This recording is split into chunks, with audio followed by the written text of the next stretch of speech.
दोस्तों, मैं हूँ राधा तिवारी। गंगा सागर साहित्य चैनल में आप सभी का स्वागत है। आज हम बात कर रहे थे लाल पान की बेगम कहानी, जो कि फणीश्वर नाथ रेणु द्वारा लिखित कहानी है, आंचलिक कहानी है।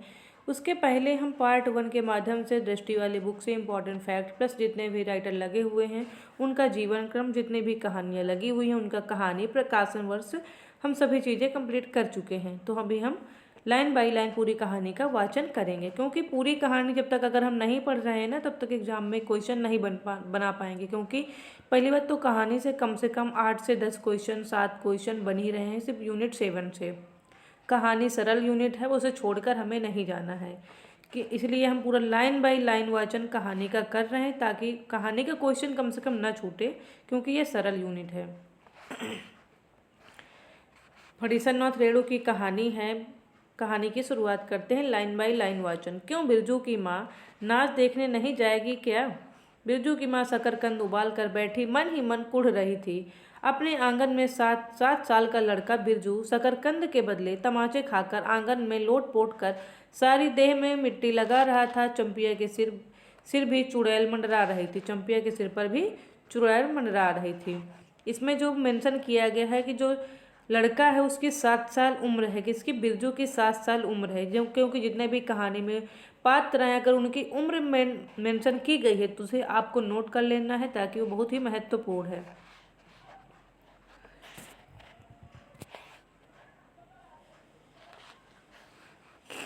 आधे आंगन धूप रहते हैं, आधे आंगन धूप रहते,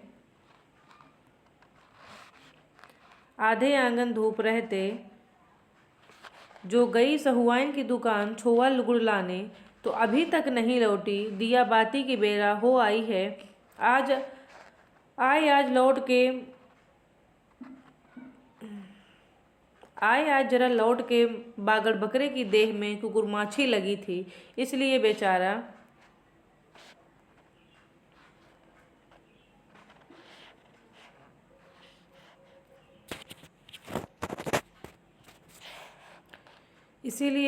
जो है, बेचारा बागड़ रह रहकर कूद फांद कर रहा था। बिरजू की माँ बागड़ मन पर गुस्सा उतारने का बहाना ढूंढ कर निकाल चुकी थी। पिछवाड़े की मिर्च की फूली गाछ बागड़ के सिवा और किसने कलेवा किया होगा। बागड़ को मारने के लिए वह मिट्टी का छोटा ढेला उठा चुकी थी कि पड़ोसनी मखनी फुआ की पुकार सुनाई पड़ी। क्यों बिरजू की माँ नाच देखने नहीं जाओगी? ये जो पड़ोसनी मखनी फुआ है, बहुत इंपॉर्टेंट पात्र है इस कहानी का, याद रखिएगा। बिरजू की माँ के आगे नाथ और पीछे पगहिया ना हो तब ना बुआ, वो फुआ बिरजू की माँ पर व्यंग करती है। बिरजू की माँ के आगे नाथ और पगहिया ना हो तब ना फुआ। फुआ को कहती है कि मेरे आगे ऐसा कुछ नहीं है कि मैं अकेली हूँ कि नाच देखने चली जाऊँ। ऐसा व्यंग में वो कहती है, क्योंकि वो गुस्सा है, उसे नाच देखने जाना था और गाड़ी लेके उसे नहीं आए हैं। गरम गुस्से में बुझी नुकीली बात फुआ की देह में धंस गई। बिरजू की माँ ने हाथ के ढेले को पास में ही फेंक दिया। बेचारे बागड़ को कुकुर माछी परेशान कर रही थी। आहा आए आए, हर्रा हर्रा आए आए। बिरजू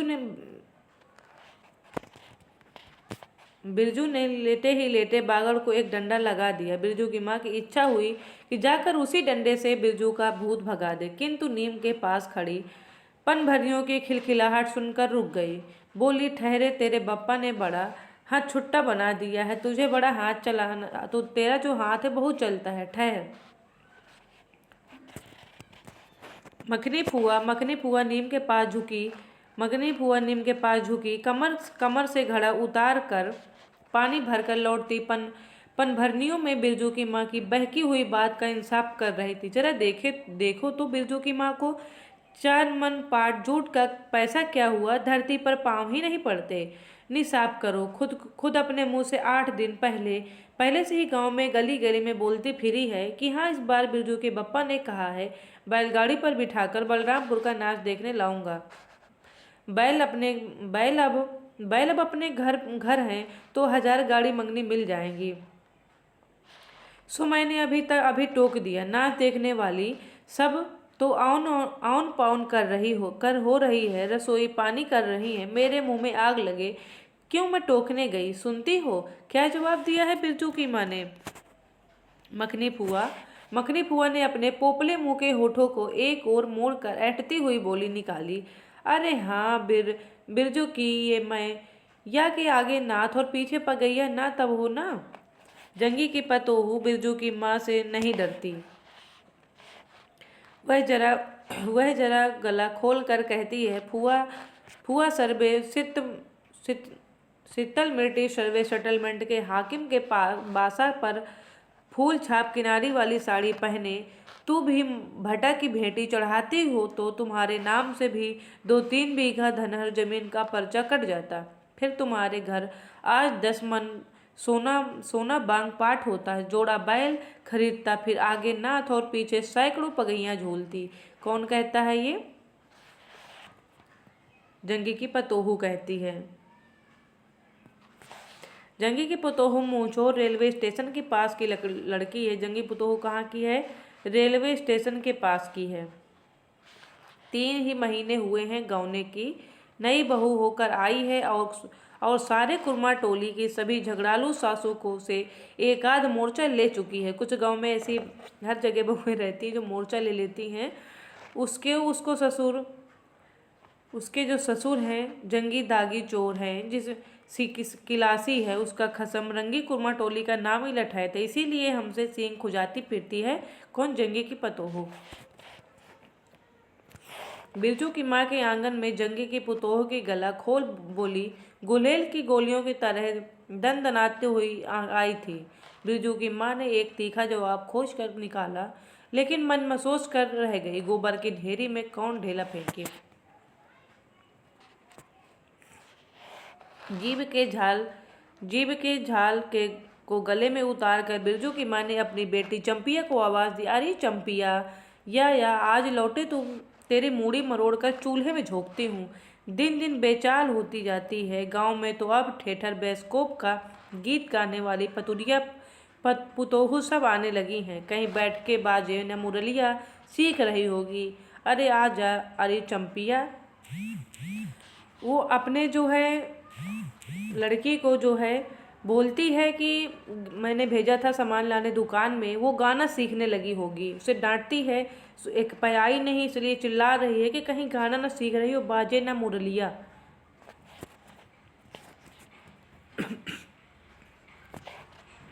जंगी की पुतोहू ने बिरजू की माँ की बोली का स्वाद लेकर कमर पर घड़े को संभाला और मटक कर बोली, चल दीदिया चल, इस मोहल्ले में लाल पान की बेगम बसती है, नहीं जानती? दोपहर दिन और चौपहर रात बिजली की बत्ती भग भग कर जलती है।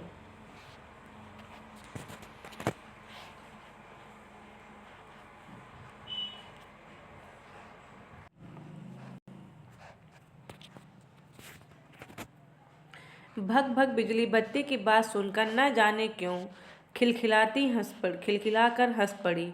फुआ की टूटी हुई दांत पंक्तियों के बीच से एक मीठी गाली निकली, शैतान की नानी, शैतान की नानी, मगनी फुआ कहती है।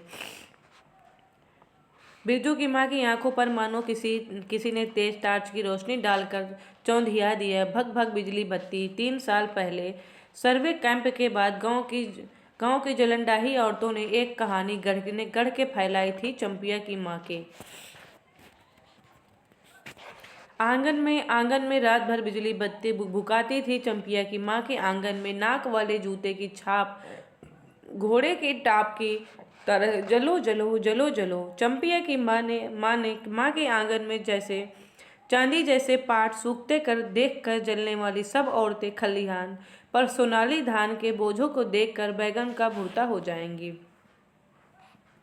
मिट्टी के बर्तन से टपकते हुए छोआ गुड़ को उंगलियों से चाटती हुई चंपिया और माँ के तमाचे खाकर चीख पड़ी, मुझे क्यों मारती है? ये सहुआइन जल्दी सौदा नहीं देती है। कहाँ गई थी चंपिया? सहुआइन की दुकान पर सामान लेने गई थी। तुझसे कहती है कि सहुआइन जो है जल्दी सामान नहीं देती है। माँ, तुम मुझे क्यों मार रही हो? सहुआइन जल्दी सौदा नहीं देती कि नानी, एक सहुआइन की दुकान पर मोती झरते हैं जो जड़ गाड़ कर बैठी हुई थी।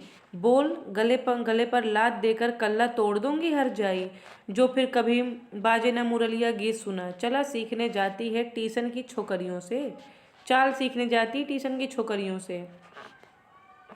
बिरजू की माँ ने चुप होकर अपनी आवाज अंदाजी की, उसकी बात जंगी के झोपड़े तक साफ साफ पहुंच गई होगी।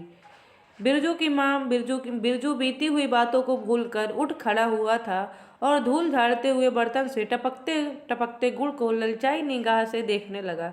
दीदी के साथ वह भी दुकान जाता तो दीदी उसे गुड़ चटाती जरूर। वह शकरकंद के लोभ में रहा और मांगने पर माँ ने शकरकंद के बदले ए मैया एक उंगली गुड़ दे दे। बिरजू ने तलहथी फैलाई, देना मैया एक रत्ती भर दे।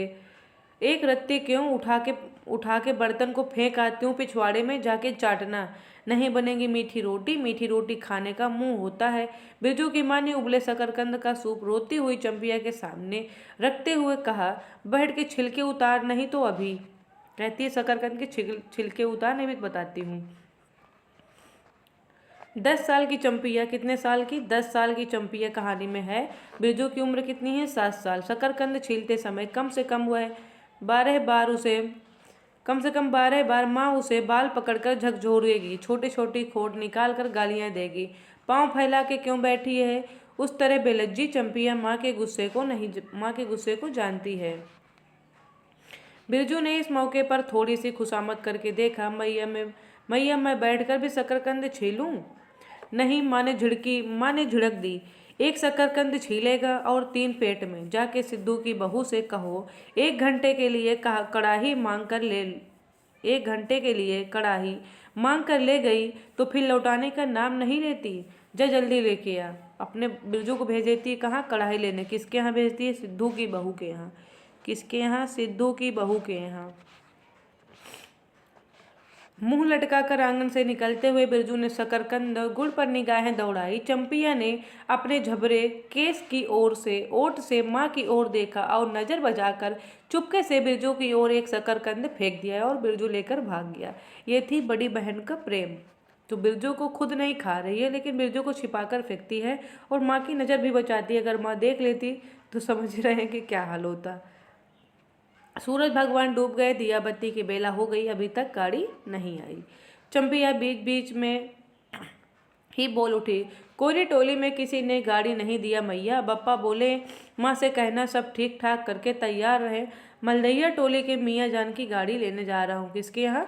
मलदैया टोली के मियाँ जान की गाड़ी लेके आते हैं। और किसने नहीं दिया है? कोयरी टोली ने किसी ने गाड़ी नहीं दिया है, क्योंकि बैल तो थे घर में लेकिन गाड़ी नहीं थी। सुनते ही बिरजू की माँ का चेहरा उतर गया, लगा छाते की कमानी उतर गई। घोड़े से अचानक कोयरी टोली में किसी ने गाड़ी मंगनी नहीं दी। तब मिल चुकी गाड़ी।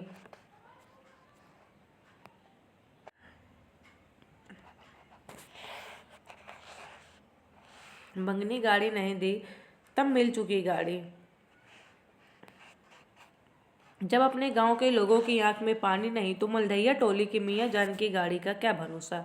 न 3 में न 13 में क्या होगा शकरकंद छीलकर रख दे उठा के। यह मर्द नाच दिखलाएगा, बैलगाड़ी पर चढ़कर नाच दिखाने ले जाएगा। चढ़ चुकी बैलगाड़ी पर, देख चुकी जी भर के नाच। पैदल जाने वाले सब पहुंचकर पुरानी हो चुकी होगी।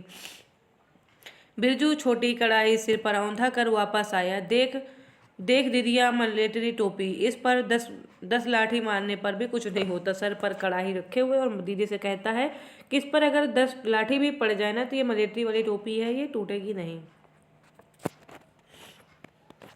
चंपिया चुपचाप बैठी रही, कुछ बोली नहीं, जरा सी मुस्कुराई भी नहीं। बिरजू ने समझ लिया मैया का गुस्सा अभी भी है, उतरा नहीं है पूरे तौर से। अपने माँ के स्वभाव से ये लोग परिचित हैं। मड़ैया के अंदर से बागड़ को बाहर भगाती हुई बिरजू की माँ बड़बड़ाई, कल की पचकौड़ी कसाई के हवाले करती हूँ। राक्षस तुझे हर चीज में मुंह लगाएगा। चंपिया बांध दे बागड़ को, खोल दे गले की घंटी, हमेशा टुन टुन टुन टुन मुझे जरा नहीं सुहाता है। टुनुर टुनुर सुनते ही बिरजू को सड़क से जाती हुई बैलगाड़ियों की याद आ गई। अभी बबुआने टोले की गाड़ियां नाच देखने जा रही थी। झुनुर झुनुर बैलों की झुमकी तुमसे न सुनी गई। बेसी बक बक मत करो, बागड़ के गले से झुमकी खोलते बोली चंपिया। चंपिया डाल दे चूल्हे में पानी, बप्पा आवे तो कहना उड़न जहाज पर चढ़कर नाच देखने आए। मुझे नाच नहीं देखने का शौक है, मुझे जगइयो मत, मेरा माथा दुख रहा है। मड़ैया के उसारे पर बिरजू ने फिसफिसा के पूछा, क्यों दीदी, नाच नाच में उड़न जहाज भी उड़ेगा? चटाई पर कथरी ओढ़कर बैठती हुई चंपिया ने बिरजू को चुपचाप अपने पास बैठने का इशारा किया। मुफ्त में मारा जाएगा, मार खाएगा बेचारा। बिरजू ने बहन की कथरी में हिस्सा बांटते हुए चुक्की मुक्की लगाई। जाड़े के समय इस तरह घुटने पर ठुड्डी रखकर चुक्की मुक्की लगाना सीख चुका है वह। उसने चंपिया के कान के पास मुंह ले जाकर कहा, हम लोग नाच देखने नहीं जाएंगे, गांव में एक पंछी भी नहीं है, सब चले गए हैं, धीमे से कहता अपनी बहन के कान में। चंपिया को तिल भर भी भरोसा नहीं, समझा तारा डूब रहा है, बप्पा अभी तक गाड़ी लेकर नहीं लौटे। 1 महीना पहले से ही मैया कहती थी बलरामपुर का, कब से कहती थी मैया? 1 महीना पहले से कहती थी कि न बलरामपुर का नाच देखने, मीठी रोटी बनेगी, चंपिया छीट की साड़ी पहनेगी, बिरजू पैंट पहनेगा और बैलगाड़ी पर चढ़कर चलेंगे। चंपिया की भीगी पलकों पर एक बूंद आंसू आ गया। बिरजू का दिल भी भर आया। उसने मन ही मन इमली पर रहने वाले जिन बाबा को एक बैगन कबूला। गाछ का सबसे पहला बैगन उसने खुद जिस पौधे को रोपा है, जल्दी से गाड़ी लेकर बप्पा को भिजवा देना। किससे मन्नत मांगी है? जिन बाबा से, कि जो बैगन बोया है, रोपा है उसने, उसका पहला बैगन जिन बाबा को चढ़ाएगा। मड़ैया के अंदर बिरजू की माँ चटाई पर पड़ी करवटें ले रही थी। पहले से किसी बात का मंसूबा नहीं बांधना चाहिए किसी को। भगवान ने मंसूबा तोड़ दिया, उसको सबसे पहले भगवान से पूछना है। यह किस चूक का फल दे रहे हो बोले बाबा? अपने जानते हो उसने किसी देवता पितर की मान मनौती बाकी नहीं रखी। सर्वे के समय जमीन के लिए जितनी मनौतियाँ की थी, ठीक ही तो महावीर जी का रोट तो बाकी ही है। क्या कह रही है कि महावीर जी का जो रोट अभी बाकी है। किस देवता की अभी उसने मन्नत नहीं की? महावीर जी का। भूल चूक माफ करो महावीर बाबा, मनौती दूनी करके चढ़ाएगी बिरजू की माँ। बिरजू की माँ के मन में रह रहकर जंगी की पुतोहू की बातें चुपती थी। भग भग भग बिजली बत्ती चोरी चमारी करने वाले की बेटी पुतोहू जलेगी नहीं। 5 बीघा जमीन क्या हासिल कर ली है बिरजू के बप्पा ने? गांव की भाई खोकियों की आंखों में किरकिरी पड़ गई है। खेत में पाट लगा देकर गांव के लोगों की छाती फटने लगी है। धरती फोड़कर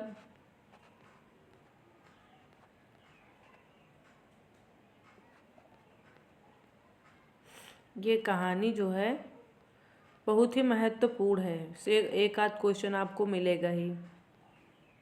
धरती फोड़कर पाट लगा है, बैसाखी बादलों की तरह उमड़ते आ रहे हैं। पाट के पौधों तो अलान फलान, इतनी आंखों की धार भला फसल सहे। जब जहाँ 15 मन पाट होना चाहिए, सिर्फ 10 मन काटा है। पर तौल के ओजन हुआ भगत के यहाँ।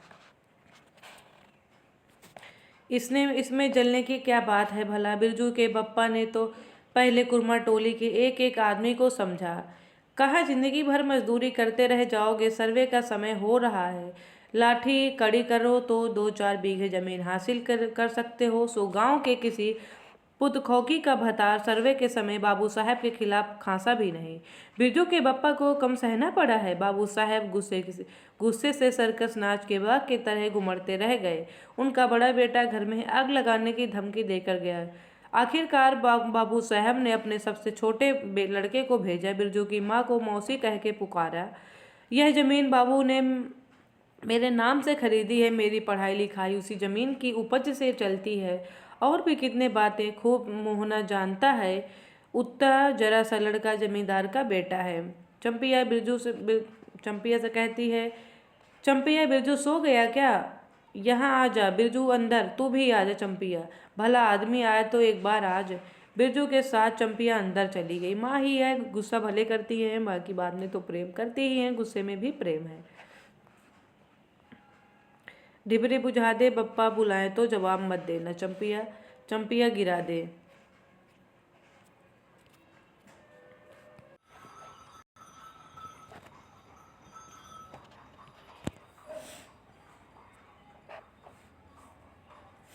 भला आदमी रे भला आदमी, मुंह देखो जरा इस मर्द का।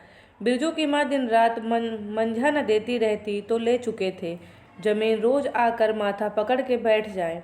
मुझे जमीन नहीं लेनी है बिरजू की माँ, मजदूरी ही अच्छी है, जवाब देती थी बिरजू की माँ। खूब सोच समझ के छोड़ दो, जब तुम्हारा कलेजा ही स्थिर नहीं होता तो क्या होगा। जोरू जमीन, जोर के नहीं तो किसी और के नहीं। बिरजू के बाप पर बहुत तेजी से गुस्सा चढ़ता चढ़ता ही जाता।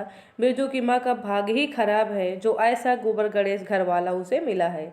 कौन सा शौक मौज दिया है उसके मर्द ने। कोल्हू के बैल की तरह खट खट, किसकी तरह है, कोल्हू के बैल की तरह है, खट कर सारी उम्र काट दी। इसके यहाँ कभी एक पैसे की जलेबी भी ला कर दी है तो उसके उसके खसम ने पाट का दाम भगत के यहाँ से ले कर बाहर ही बाहर बैल हट्टा चले। बिरजू की माँ को एक बार नमरी लोट देखने भी नहीं दिया आँख से। बैल खरीद लाए, उसी दिन से गांव में ढिंढोरा पीटने लगे। बिरजू की माँ इस बार बैलगाड़ी पर चढ़कर न जाएगी नाच देख, दूसरे की गाड़ी के भरोसे नाच दिखाएगा। बिरजू की माँ बहुत ही नाराज है क्योंकि उसे नाच देखने जाना था और वह जा नहीं पा रही है, इसलिए वो गुस्सा कर रही है अपने पति के ऊपर। अंत में उसे अपने आप पर क्रोध आया। वह खुद भी कुछ कम नहीं है। उसकी जिम में आग लगे। बैलगाड़ी पर चढ़कर नाच देखने की लालसा किसी कुसमय में उसके मुंह से निकली थी। भगवान जाने फिर आज सुबह से दोपहर तक किसी न किसी बहाने उसने 18 बार बैलगाड़ी पर नाच देखने की चर्चा छेड़ी। कितने बार? 18 बार। लो खूब देखो नाच। कथरी के नीचे दुसाला का सपना। कल भोरे पानी भरने के लिए जब जाएगी पतली जीभ वाली पतुरिया, सब हंसती आएंगी, हंसती जाएंगी। सभी जलते हैं उससे। हाँ भगवान, दाढ़ीचार भी, 2 बच्चों की माँ होकर भी वह जस की तस है। उसका घरवाला उसकी बात में रहता है। वह बालों में गरी का तेल डालती है। उसकी जमीन उसकी अपनी जमीन है। किसी के पास एक घूर जमीन भी इसके गांव में जलेंगी नहीं। 3 बीघे धान लगा हुआ है। अगहनी लोगों की बिख दीट से बचे तब तो। बाहर बैलों की घंटियां सुनाई पड़ी। तीनों सतर्क हो गए। बैलों की घंटियां सुनते ही तीनों सतर्क हो गए। उत्कर्ण होकर सुनते रहे। अपने ही बैलों की घंटी क्यों रही चंपिया? अपने ही बैलों की घंटी है ना, आवाज पहचान रही है। चंपिया और बिरजू ने प्रायः एक ही साथ कहा, हूँ। चुप, बिरजू की माँ ने फिसफिसाया और फिसफिसा कर कहा, शायद गाड़ी भी है, घड़घड़ाती है ना। हूँ, दोनों फिर से हुंकारी भरी। चुप, गाड़ी नहीं है, तू चुपके से टट्टी में छेद करके देख तो। आ चंपिया भाग के या चुपके चुपके कहती है, चल छेद से देख कि गाड़ी साथ में है कि नहीं और चुपचाप लेट जा। चंपिया बिल्ली की तरह हौले हौले पाँव से टट्टी के छेद से झांक आई। हाँ मैया, गाड़ी भी है। बिरजू हड़बड़ाकर उठ बैठा। उसकी माँ ने उसका हाथ पकड़कर सुला दिया। बोलो मत। चंपिया भी गुदड़ी के नीचे घुस गई। बाहर बैलगाड़ी के खोलने की आवाज हुई। बिरजू की माँ ने बैलों को जोर से डांटा। बिरजू के बाप ने बैलों को जोर से डांटा। हाँ हाँ, आ गए घर। घर आने के लिए छाती फटी जा रही थी। बिरजू की माँ ताड़ गई। जरूर मलदैया टोली में गांजे की चिलम चढ़ रही थी। आवाज तो बड़ी खनखनाती हुई निकल रही है। चंपिया, हाँ, बाहर से पुकार कर कहा उसके बाप ने। बैलों को घास दे दे चंपिया। उस अंदर से कोई जवाब नहीं आया। चंपिया के बाप ने आंगन में आकर देखा तो न रोशनी, न चिराग, न चूल्हे में आग। बात क्या है? नाच देखने उतावली होकर पैदल ही चली गई क्या? वो तो और कहता है कि नाच देखने जाने की इतना उतावलापन था कि मुझे लगता है कि कभी पैदल ही चली गई। बिरजू के गले में खसखसाहट हुई और उसने रोकने की पूरी कोशिश भी की, लेकिन खांसी जब शुरू हुई तो पूरे 5 मिनट तक खांसता रहा। कितने मिनट तक? पूरे 5 मिनट तक खांसता रहा है। बिरजू बेटा ब्रजमोहन। बिरजू के बाप ने, बिरजू का एक नाम और क्या था? ब्रजमोहन, ये भी याद रखिएगा। बिरजू के बाप ने पुचकार कर बुलाया। मैया गुस्से के मारे सो गई क्या? अरे अभी तो सारे लोग जा ही रहे हैं, अभी कौन सा लेट हुआ है, ऐसा बोलता है। बिरजू की माँ के मन में आया कि कस कर जवाब दें। नहीं देखना है नाच, लौटा दे गाड़ी। चंपिया, हाँ, उठती क्यों नहीं? ले धान की पचीस रख दे। धान की बालियों का छोटा झब्बा झोपड़े के ओसरे पर रख कर उसने कहा, दिया बारो। बिरजू की माँ उठकर वो सारे पर आई। डेढ़ पहर रात को गाड़ी लाने की क्या जरूरत थी, नाच तो अब खत्म हो गया होगा। कितने डेढ़ पहर रात को लाने की गाड़ी क्या जरूरत थी। डिबरी की रोशनी में धान की बालियों का रंग देखते ही बिरजू की माँ के मन का सब मैल दूर हो गया। धानी रंग उसकी आंखों में से उतर कर रोम रोम में घुल गया। नाच अभी शुरू भी नहीं हुआ होगा और अभी अभी बलरामपुर के बाबू की कंपनी गाड़ी में मोहनपुर की होटल बंगला से हाकिम साहब को लाने गई हैं। इस साल आखिरी नाच है, पंचशीश टट्टी में खोस दे अपने खेत का है। अपने खेत का हुलसती हुई बिरजू की माँ ने पूछा, पक गए धान? नहीं, 10 दिन में अगहन चढ़ते चढ़ते लाल होकर झुक जाएंगी सारे खेत की बालियां। मलदैया टोली पर जा रहा था। अपने खेत में धान देखकर आंखें जुड़ा गईं। सच कहता हूँ, पच्चीस तोड़ते समय उंगलियां कांप रही थी मेरी। बिरजू ने धान की एक बाली से एक धान लेकर मुंह में डाल लिया और उसकी माँ ने एक हल्की सी डांट दी, कैसा लुक्कड़ है तू रे। इन दुश्मनों के मारे कोई नेम धर्म नहीं है। घर में रहता है ना कि मम्मी लोगों को की पूजा पाठ के लिए जूठा नहीं करना है, वैसे ही कहती है। क्या हुआ, डांटती क्यों हो? नवान के पहले ही नया धान जूठा कर दिया, देखते नहीं? अरे इन लोगों का सब कुछ माफ है, चिरुई चुरमुन है यह लोग। दोनों के मुंह में नवान के पहले नया अन्न ना पड़े। इसके बाद चंपिया ने भी धान की बाली से 2 धान लेकर दांतों तले दबा लिया। ओ मैया, इतना मीठा चावल है और गमकता भी है ना दीदिया। बिरजू ने फिर मुंह में धान डाल लिया। रोटी पोटी तैयार कर चुकी क्या? बिरजू के बाप ने मुस्कुराकर पूछा। नहीं, मान भरे सुर में बोली बिरजू की माँ, जाने का ठिकाना नहीं और रोटी बनाती। वाह, खूब हो तुम लोग। जिसके पास बैल है उसे गाड़ी मंगनी में नहीं मिलेगी भला? गाड़ी वालों को भी कभी बैल की जरूरत होगी। पूछूंगा तब कोयरी टोली वालों से, ले जल्दी से रोटी बना ले। कहता है कोयरी टोली वालों ने जो हमें बैलगाड़ी नहीं दी है, जब उनको बैल की जरूरत पड़ेगी तब हम उन्हें बताएंगे। और जल्दी से रोटी बनाओ, तैयार हो जाओ, देर नहीं होगी। अरे टोकरी भर रोटी तो तू पलक पर मारते बना लेती है, 5 रोटियां बनाने में कितनी देर लगेगी? प्रशंसा कर रहा है कि तेरे तो टोकरी भर मिट्टी तो तुरंत बना लेती है, 5 रोटी बनाने में कितनी देर लगेगी? अब बिरजू की माँ के होठों पर मुस्कुराहट खुलकर खिलने लगी। उसे नजर बचाकर देखा। बिरजू के बप्पा उसकी ओर एकटक निहार रहा है। चंपिया और बिरजू ना होते तो मन की बात हंसकर खोलने में देर न लगती। चंपिया और बिरजू ने एक दूसरे को देखा और खुशी से उनके चेहरे जगमगा उठे। भैया मैया बेकार गुस्सा हो रही थी ना? चंपी जरा घैलसार में खड़ी होकर मखनी फुआ को आवाज दे दो। ए फुआ, सुनती हो? फुआ मैया बुला रही है। फुआ ने कोई जवाब नहीं दिया, किंतु उसकी बड़बड़ाहट स्पष्ट सुनाई पड़ी। हाँ, अब फुआ को क्यों गुहारती हो? सारे टोले में बस एक ही फुआ तो है जो बिना नाथ और पगैया के है। वो गुस्सा करती है कि पहले मुझे सुना दिया है, मुझे बुला रहे हैं। अरे फुआ, बिरजू की माँ ने हंसकर जवाब दिया। उस समय बुरा मान गई थी क्या? नाथ पगैया को आकर देखो, दोपहर रात में गाड़ी लेकर आया है। आ जाओ फुआ, मैं मीठी रोटी पकाना नहीं जानती हूँ। फुआ कांकती खांसती आई। इसी के घड़ी पहर दिन रहते ही पूछ रही थी कि नाच देखने जाएगी क्या? कहती तो मैं पहले से ही अपनी अंगीठी यहाँ सुलगा जाती।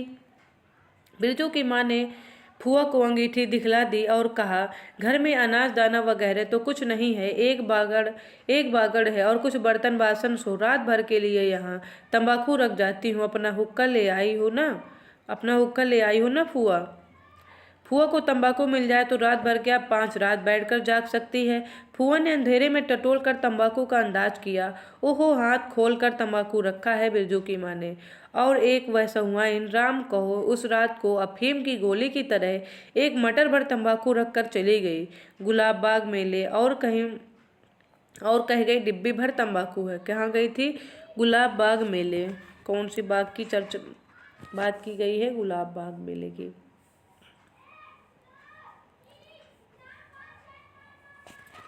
बिरजू की माँ चूल्हा सुलगाने लगी।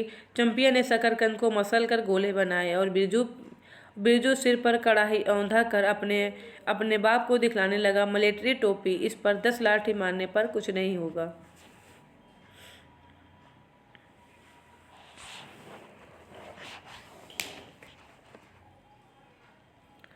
सब ठठाकर हंस पड़े। बिरजू की माँ हंसकर बोली, ताखे पर 3-4 मोटे शकरकंद दे दो बिरजू को। चंपिया बेचारा शाम से ही।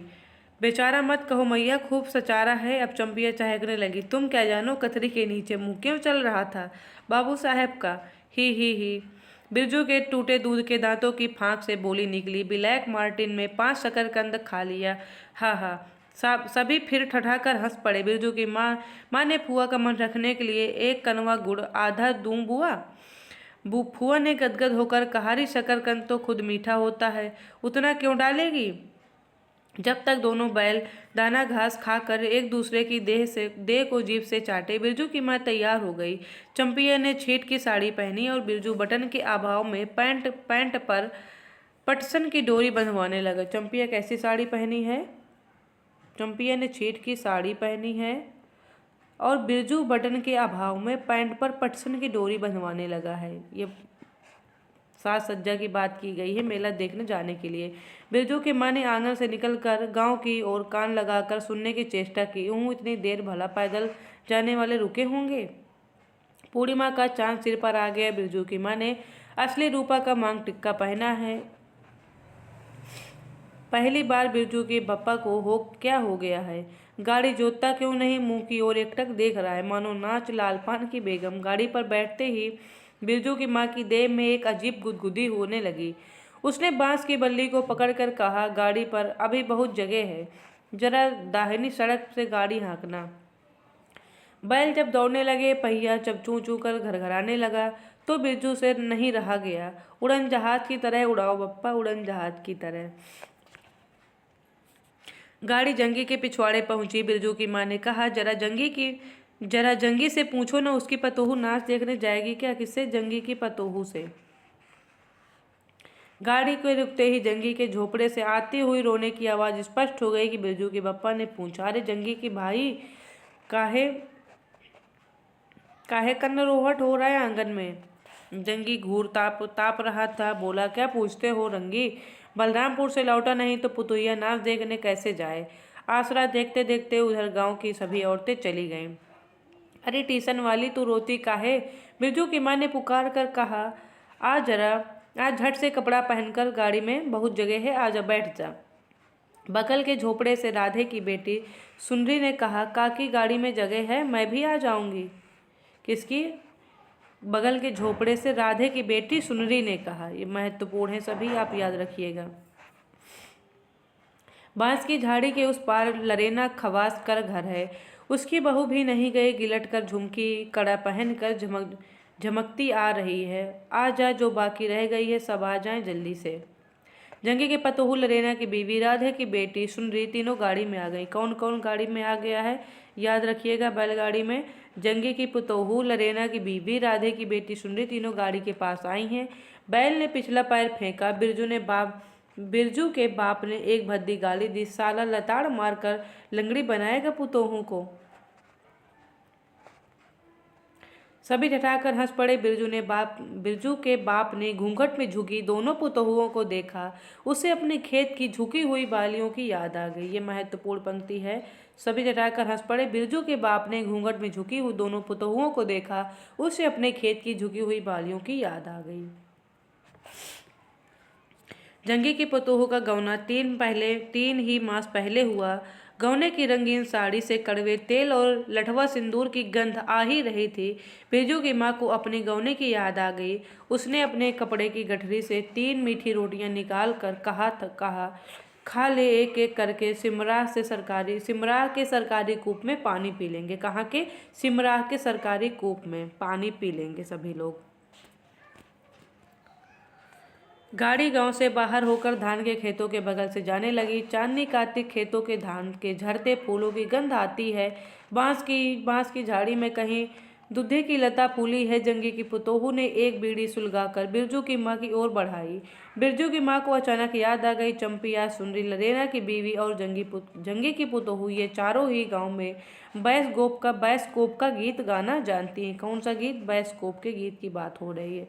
गाड़ी की लीक धन खेतों के बीच होकर गई। चारों ओर गौने की साड़ी की खसखसाहट जैसी आवाज होती है। बिरजू की माँ के माथे पर मांग टिक्के पर चांदनी छिटकती है। अच्छा, अब एक बाइस्कोप का गीत गा तो चंपिया डरती काहे, जहाँ भूल जाओगे बगल में मास्टरनी बैठी है। दोनों पतोहुओं ने तो नहीं, किंतु चंपिया और सुंदरी ने खखार कर गला साफ किया। बिरजू के बाप ने बैलों को ललकारा, चल भैया और जरा जोर से गा रे चंपिया, नहीं तो बैलों को धीरे धीरे चलने को कहूँगा। जंगी के पतोहू ने चंपिया के कान के पास घूंघट ले जाकर कुछ कहा और चंपिया धीमे से शुरू कर दिया। चंदा की चांदनी। बिरजू को गोद में लेकर बैठी हुई उसकी माँ की इच्छा हुई कि वह भी साथ साथ गीत गाए। बिरजू की माँ ने जंगी की पुतोहू को देखा, धीरे धीरे गुनगुना रही है। वह भी कितनी प्यारी पुतोहू है। गौने की साड़ी में एक खास किस्म की गंध है निकलती है। ठीक ठीक ही तो कहा है उसने, बिरजू की माँ बेगम है, लाल पान की बेगम। यह तो कोई बुरी बात नहीं है। हाँ, सचमुच लाल पान की बेगम है।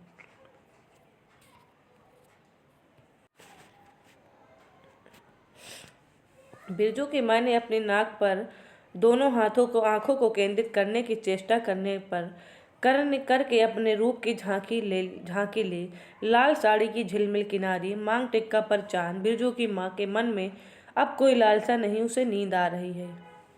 उसे क्या है? नींद आ रही है। ये थी कहानी लाल पान की बेगम, जिसका हमने पूरी इतनी बड़ी कहानी थी, फिर भी हमने लाइन बाई लाइन वाचन सिर्फ आपके लिए किया है।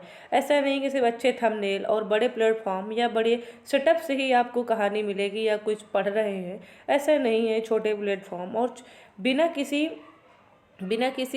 और भी मतलब कि कोई ज़्यादा इसमें समय की बात है और ना कोई बड़ा इसमें सेटअप है, ना ही कोई अच्छा सा थंबनेल लगा है। फिर भी यदि आपको चीज़ें प्रोवाइड की जा रही हैं, सिर्फ आपके लिए ही ये मेहनत की जा रही है। ऐसा नहीं है कि इसमें कोई बड़ा प्लेटफॉर्म नहीं है, बड़ा सेटअप नहीं है, कुछ नहीं है। तो अगर इसमें मेहनत नहीं है, नहीं, मेहनत उतनी ही है। पूरी कहानी लाइन बाई लाइन वचन आपको इसीलिए दिया जा रहा है ताकि आप पढ़ें। आपको ये ना हो कि अगर आपको कोई दूसरी क्लास चाहिए और क्या चाहिए आप कमेंट करके बताइएगा। धन्यवाद, अभी के लिए इतना ही। धन्यवाद।